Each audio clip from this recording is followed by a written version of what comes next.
Hi, everyone. Welcome to Fast for Hunger. This is a meditation event where we fast and we meditate with the purpose to cultivate compassion and send our love to all of those who are hungry. And today we are very lucky because we have Diego, Diego Rodriguez from Colombia, who will lead today's meditation. Diego is a very active volunteer in the Three Jules studio at New York. And he's also a meditation teacher, a very active student, I know too. And I will let him introduce himself and tell you more about what's his meditation and his intention for leading us today in this for a few minutes. We're going to meditate for 20 minutes. And afterwards, he will also share about a very beautiful project where he serves. And actually, that's how we hooked him. We saw some videos in the Instagram where he was feeding homeless people in New York streets. So we said, how cool. He's doing exactly, he's the living example of what we want to inspire in the world. We want to end hunger everywhere. So please, Diego, share about you and take us to a beautiful meditation. Thank you, Sophie, and good to see some familiar faces. I'm very happy and very grateful. Honored to be here with you all. When Bob asked me to do this, a couple months ago, it was a straight yes, because this is something that's very dear to my heart. I want to say I've been lucky in this lifetime to have experienced some of the uncertainty at times of, where is a meal or where is housing gonna come from at some point. And I actually want to tell a quick little story as we dive into the meditation. Something that happened in the last couple of days. As I told some of you a couple minutes ago, I'm in the middle of not one, but two yoga teacher trainings. And this weekend, one of my teachers, his name is Rodney, he was talking about great teachers and the capacity that they have to, whenever they're leading a class and whenever they're doing a hands-on adjustment on someone, they have the ability to put themselves to the side and not just observe and see the student in the pose, but they have the capacity to become the student. And by that, I mean, they're able to feel what it would be like to, have, an issue on your shoulder or have tight hamstrings, for example. And from that place, from putting themselves in the student's shoes, then they can be a much better teacher. They can provide insights with much deeper, which a deeper level of analysis. And the same teaching came yesterday when I came to a different state, and now I'm studying with another teacher. His name is David, and he was talking about that as teachers, we have to have the ability to morph into someone that can reach any student that walks in the door. And then he goes ahead and he tells us a story about how a great teacher, Patabi Joyce, somebody that was quadriplegic just came in the classroom and he just put this person in these shapes and all these beautiful stories. And then he says, oh, and I once had a blind student. And, part of my practice during that class when I was leading them was I was doing the postures with my eyes closed to see what it would be like to put my body and my mind in those specific shapes while not being able to see anything. And so where we're going with the meditation is we'll be doing a loving kindness meditation. And the emphasis of the theme that I want to invite you all to evoke in your own hearts is that concept of morphing, that concept of giving every being exactly what it is, what they need at the time. And so we'll play with a visualization that hopefully becomes also a kinesthetic experience in your heart. And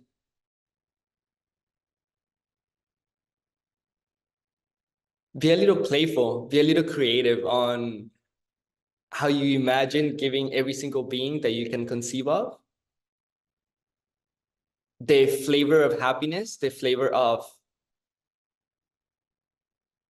a relief of anything that might be weighing heavy in their hearts. Imagine how that vehicle transforms from each of them. Okay, so let's dive in and we can wrap up and do a little bit more chat afterwards. So please get comfortable in your seat.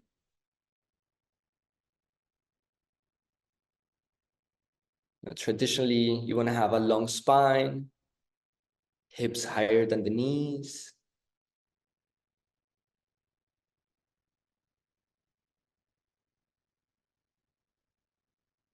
I invite you to roll your shoulders towards your ears and then just let them melt on your back, giving you an open-hearted chest.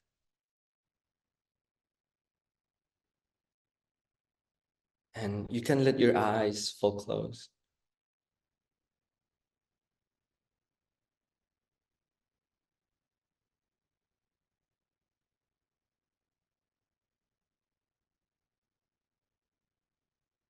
We'll begin by placing the mind on the breath.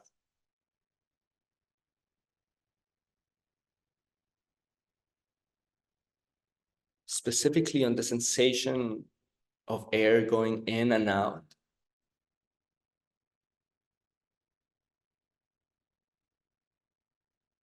So you can glue your attention to that feeling at the tip of the nose or the rise and fall of the belly.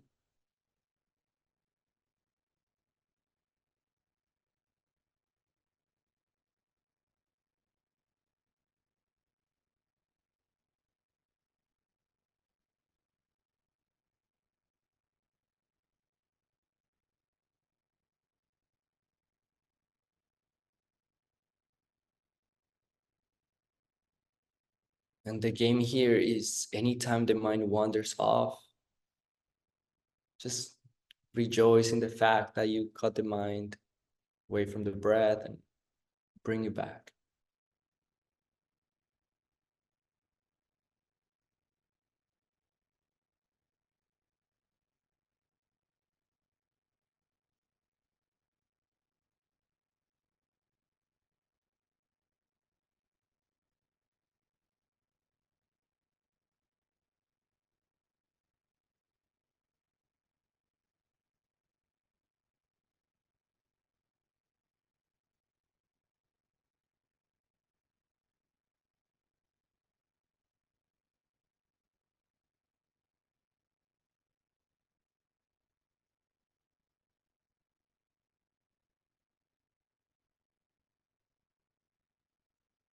And then feel as though your body is diving into that meditative state.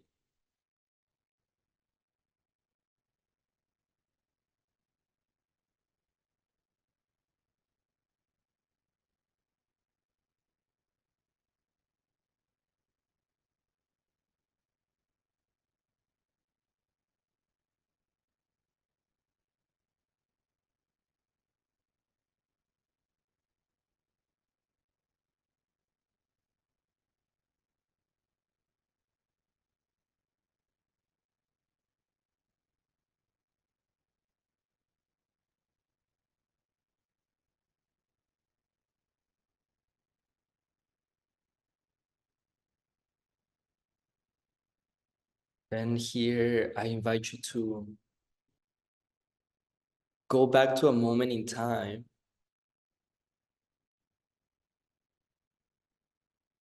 in which you felt the purest type of love.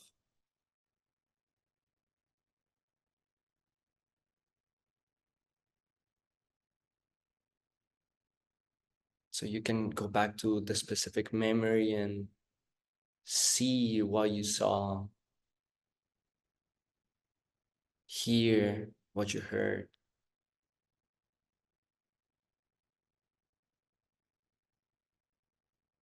and allow yourself to feel what you felt.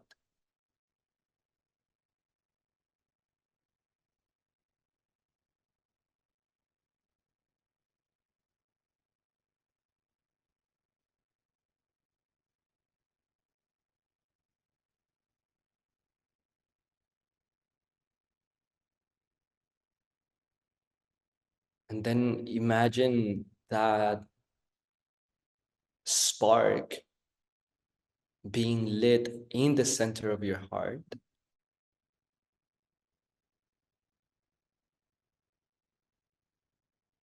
It gives birth to a very bright, even crystalline light that with every inhale begins to expand and take over your entire physical body.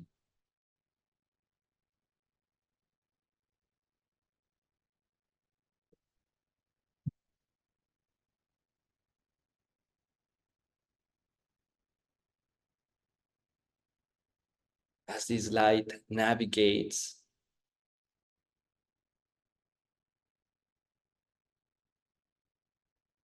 through your gross and subtle body, imagine any biases, any narratives, any stories that stand in the way of your capacity to love unconditionally,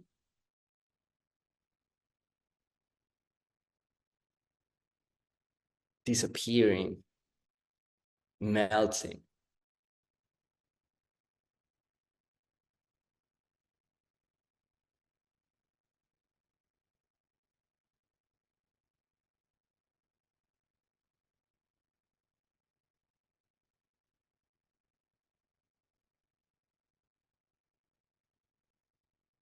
And then at this point, to the best of your ability, try and let go of the memory that started the fire, that started that love in you.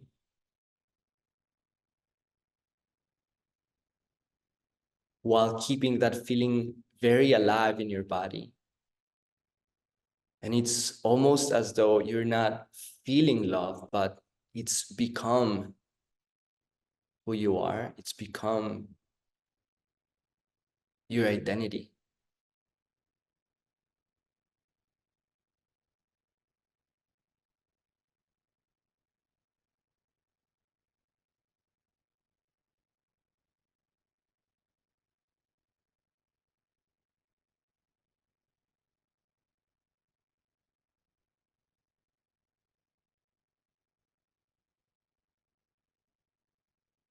And this is not only a love that has no conditions, but it's a love that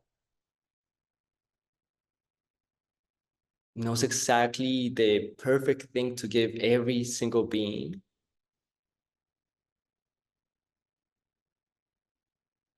And at the same time, it's the perfect remedy for all obstacles of every body and every mind.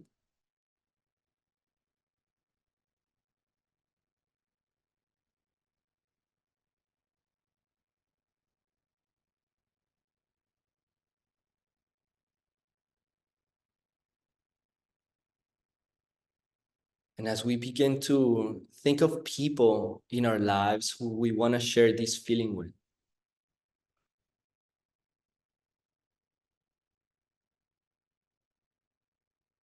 start thinking of people who it's easy to want to take care of.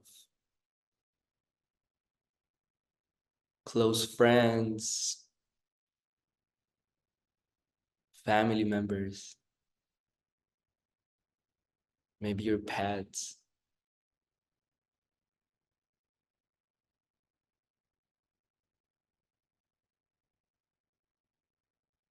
And then from this point, imagine as though with every exhale, that light travels, reaching every single one of these people you've conceived of.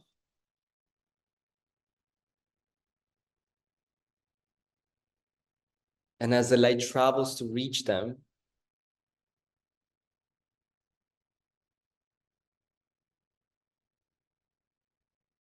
as soon as it makes contact with them,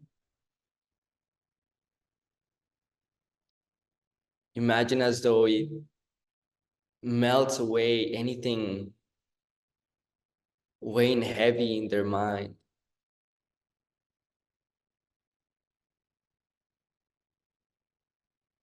And in its place, it gives them every goodness, everything they've ever wished for.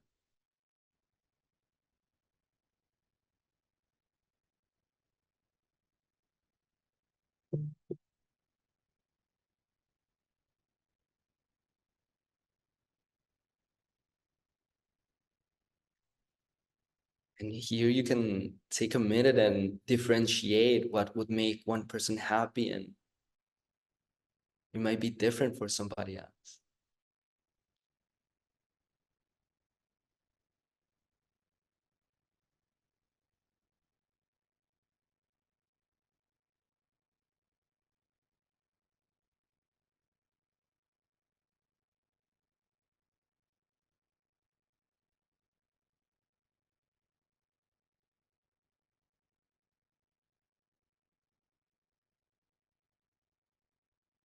And then we'll think of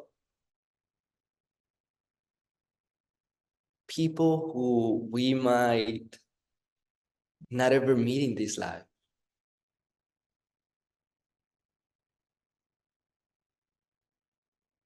Maybe people who we cross paths from time to time, but we don't really know much about them,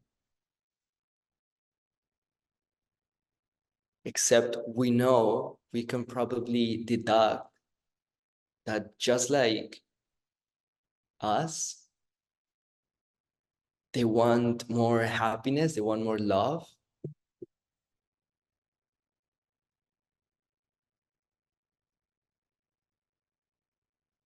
and they want less suffering in their lives.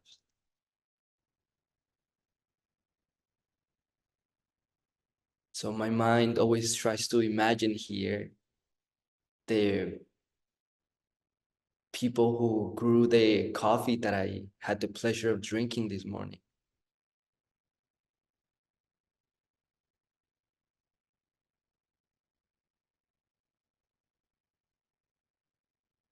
It could be a single person or a family in Ethiopia, in Colombia, in who knows what corner of this planet they're in. And I like to imagine the work they put behind the scenes of my life to provide little happinesses.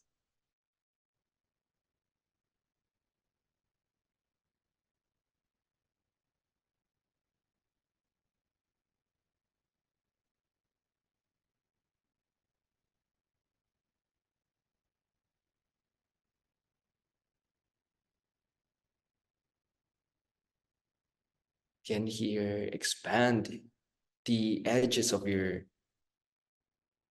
mind to reach people who you normally don't think about. maybe every being that's in a hospital, every nursing home, every animal shelter.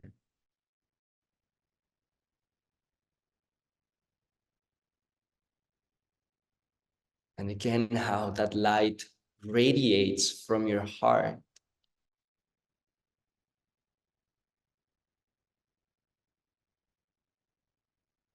reaching them and giving every goodness they've ever wished for.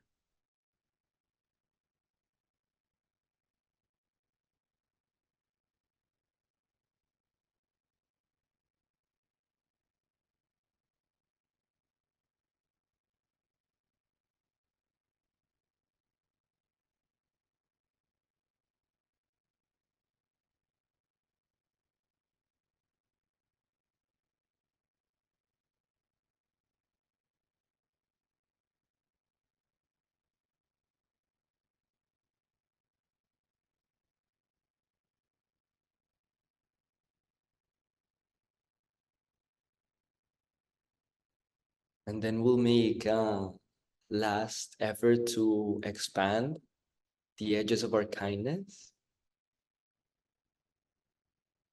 And this time we'll try and think of someone in our lives who it might feel like a stretch to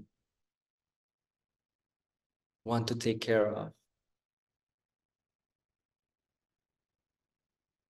This might be someone who maybe has been a little bit difficult in our personal lives, or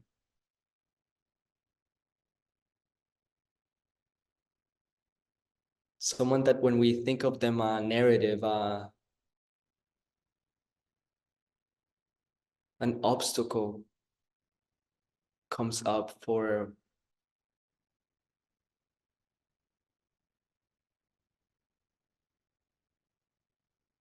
maybe why we shouldn't love them the way we love other people.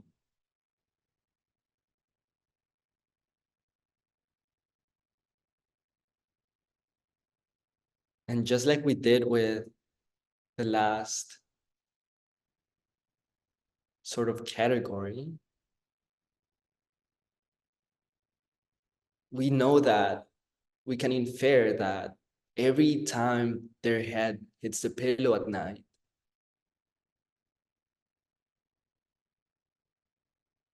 it's fair to say that the common thing between us is they're wanting more happiness and a lessening of their suffering. And so at least in that, we are the same. And so as you conceive of wherever they may be, once again, imagine yourself as a disco ball, just radiating in all directions.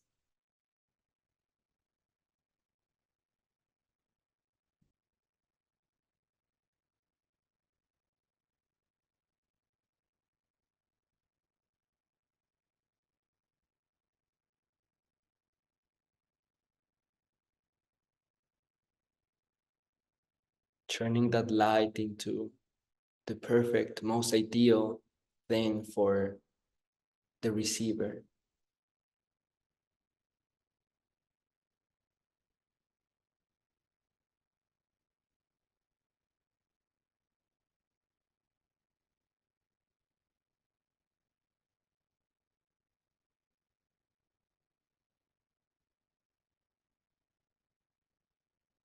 Then with this, you can begin to return that light back into your heart.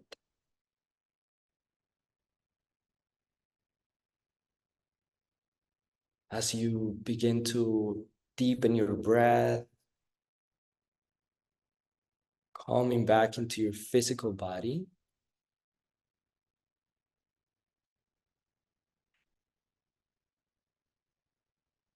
Bringing some movement to your fingers. And at your own pace, you can flutter the eyes open.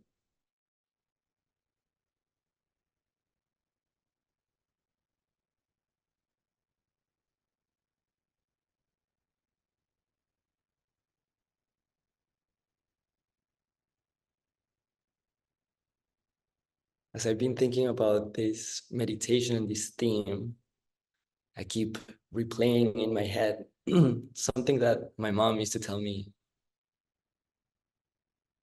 all the time, and I'm sure we have all heard repeatedly, which is, put yourself in other people's shoes. Something we have heard, I think, since we've been kids. And what does that actually mean, though? And so this program has a beautiful invitation of, can you skip a meal? Can you fast a meal? Maybe if you're an overachiever like Earl, you can fast the entire day. And from that point, I just find it's beautiful to see the difference in our minds when maybe we can experience what it's like to not have access to every single meal of the day as we usually do.